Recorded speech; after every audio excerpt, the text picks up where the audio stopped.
দুনিয়ার জীবনকে প্রাধান্য দেয়া যাবে না। ওয়ামা হাদিহিল হায়াতুদ দুনিয়া ইল্লা মাতাউল গুরুর, সম্পূর্ণ মরীচিকা। মরীচিকা দেখেছেন? দুনিয়ার জীবন যে কি জিনিস, যারা আল্লাহর পথে পরীক্ষার সম্মুখীন হয়েছে ওরা জানে। মানে কিচ্ছু না, মানে মুহূর্তে আল্লাহ পাক ইহকাল পরকালের ফয়সালা করে ফেলবে। আমরাও বুঝবো, এটা আমরা বুঝবো না এমন নয়। ইয়াং ছেলে রাস্তায় যাচ্ছে, বাইক নিয়ে খুব দাবরানি দিচ্ছে, আছে না? হঠাৎ অ্যাক্সিডেন্ট, ডেড, স্পট ডেড। এটা দুনিয়ার জীবনটা। সারা জীবন দুনিয়ার পিছনে ছুটেছে, শেষ বয়সে হতাশ, কিছুই পেলাম না। পাবে না, কারণ আল্লাহর পথে না চললে শেষ বয়সে গিয়েও কিছু পাবেন না। যন্ত্রণা, হতাশা, গ্লানি ছাড়া। তখন দেখবেন আত্মহত্যা করে শেষ, ডেড।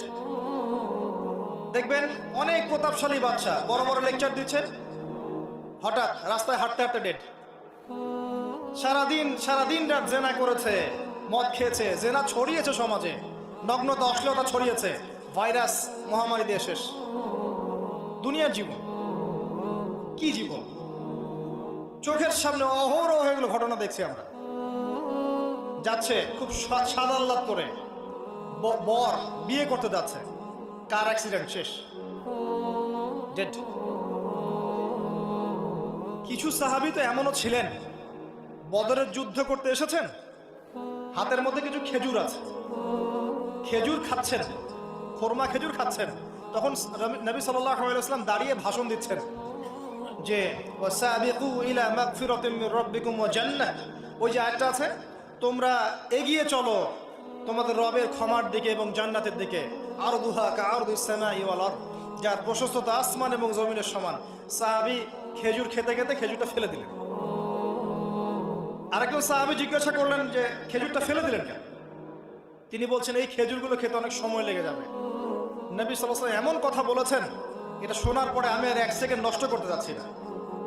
খেজুর ফেলে দিয়ে যুদ্ধে ঝাঁপিয়ে পড়লেন, দেন শহীদ হয়ে জান্নাতে চলে গেলেন। তারাও তো মৃত্যুর স্বাদ গ্রহণ করেছেন, তাই না?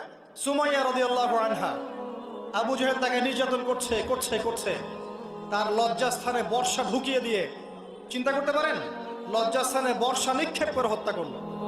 সুমাইয়া রাদিয়াল্লাহু আনহা দেখতে কালো বর্ণের, চেহারা সুন্দর নয়, হয়তোবা আপনার মতো সুন্দর নয়, জান্নাতে এখন হাসছে ইনশাআল্লাহ তাআলা।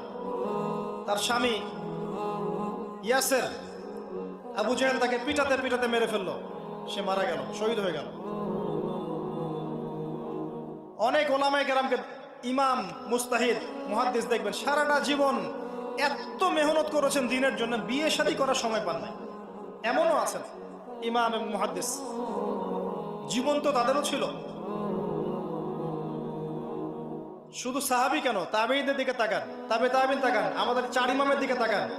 আবু হানিফা রাহিমাহুল্লাহ শেষ বয়সে জেলখানায়, কথিত আছে বিষ প্রয়োগে তাকে হত্যা করা হয়েছে। তার টাকার অভাব ছিল না, তিনি কিন্তু আমার মতো হতদরিদ্র ছিলেন না।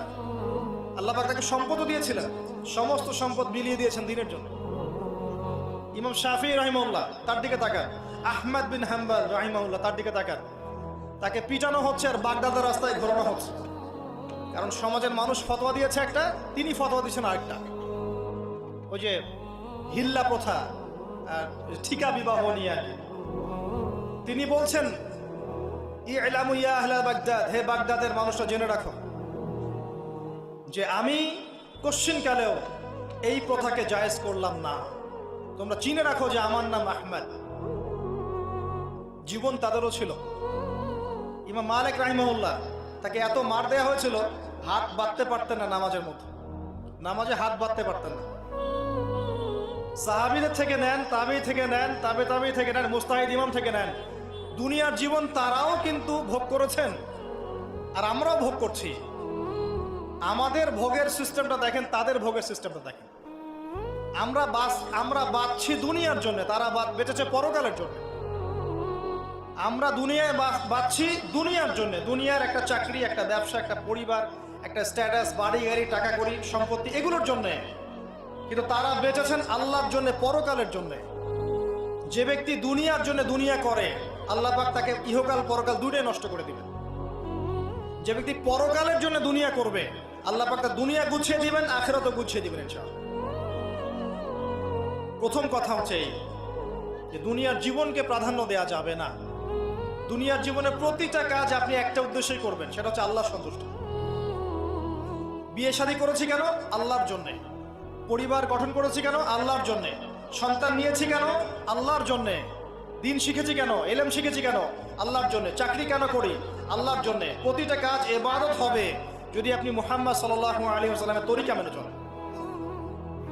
ওয়া মা খালাকতুল জিন্না ওয়াল ইনসা ইল্লা লিয়াবুদুন, শুধুমাত্র ইবাদত করার জন্যই আল্লাহ পাক জিন এবং মানুষ জাতিকে সৃষ্টি করেছেন। আপনাকে আল্লাহ পাক এই হায়াতটা দিয়েছেন। এখন বাকি সময়টা চিন্তা করেন, আগামী 30-40 বছর কিভাবে কাটাতে চান?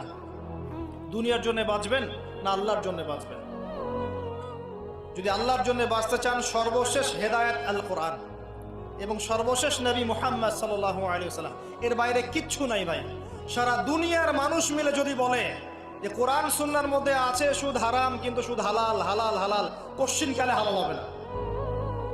সারা দুনিয়ার মানুষ একটা মাঠে যদি এসে বলে সুদ হালাল, সুদ ভালো, কোশ্চিনকালে হালাল হয়ে যাবে না, হারামই থেকে যাবে। সারা দুনিয়ার মানুষ যদি বলে পর্দা করার দরকার নাই, এটা সেকেলে সেকেলে সেকেলে, এটা সেকেলে হয়ে যাবে না, এটা ফরজ থেকে যাবে। কিচ্ছু নাই কোরআন সুন্নাহর বাইরে, কিচ্ছু নাই। যা আছে দেখছেন বোগাস, যার কোনো ভিত্তি নাই, মানুষের মন গড়া প্রবৃত্তির অনুসরণ। এখন আপনি যখন কোরআন এবং সুন্নাহর কাছে আসতে চাইবেন, তখন কিন্তু আপনি চতুর্দিক থেকে বাধা পাবেন। এই পথ চলাটা এত সহজ হবে না। হ্যাঁ, কাদের জন্য সহজ হবে? যারা প্রোটেস্ট্যান্ট মুসলিম হবে। কি মুসলিম? প্রোটেস্ট্যান্ট মুসলিম। এটা কেমন? মানে ওটাও ঠিক এটাও ঠিক, সুদ খেলেও হয় না খেলেও হয়, পর্দা করলেও হয় না করলেও হয়, নামাজ পড়লেও হয়, মাঝে মাঝে ছাড়লেও হয়, যাকাত দিলেও হয় না দিলেও হয়। মডারেট প্রোটেস্ট্যান্ট মানে কোরআন সুন্নাহয় যা আছে এগুলো খুব কঠিন মনে হয়, এটা মৌলবাদী মৌলবাদী মনে হয়, এগুলো মানলে তো এই যুগে চলা যায় না, এগুলো ওই যুগের জন্য, এরকম ভার্সনে যারা চিন্তা করবে তাদেরকে কষ্ট পেতে হবে না। তারা দেখবেন কষ্ট না করেই দুনিয়ার জীবন কাটিয়ে দিচ্ছে।